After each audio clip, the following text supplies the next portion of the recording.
సుమన్ టీవీలో మీ personal and business promotions కోసం కింది నెంబర్కి కాంటాక్ట్ చేయండి. సంచలనం కలిగించిన బెంగళూరు రేవ్ పార్టీ కేసులో కీలక పరిణామం చోటు చేసుకుంది. టాలీవుడ్ కు చెందిన నటి హేమ ఈ రేవ్ పార్టీలో బెంగళూరు పోలీసులకు రెడ్ హ్యాండెడ్ గా పట్టుబడింది.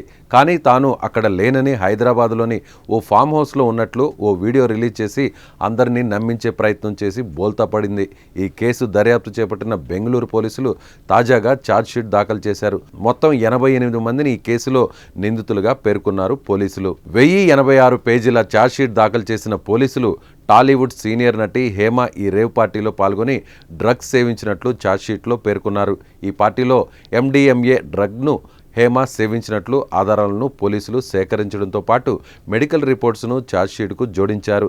హేమతో పాటు పార్టీకి వెళ్లిన 79 మందిని నిందితులుగా పేర్కొన్న పోలీసులు పార్టీ నిర్వహించిన 9 మందిపై ఇతర సెక్షన్ల కింద కేసు నమోదు చేశారు.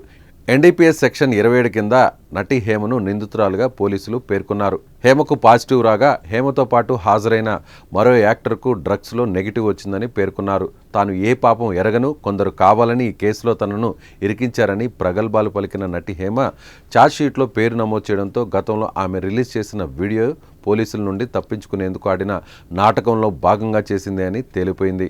ఈ కేసులో దూకుడు మీదున్న పోలీసులు హేమ అరెస్టుకు అన్ని ఆధారాలు సేకరించారని, త్వరలోనే అరెస్టు తప్పదని సమాచారం.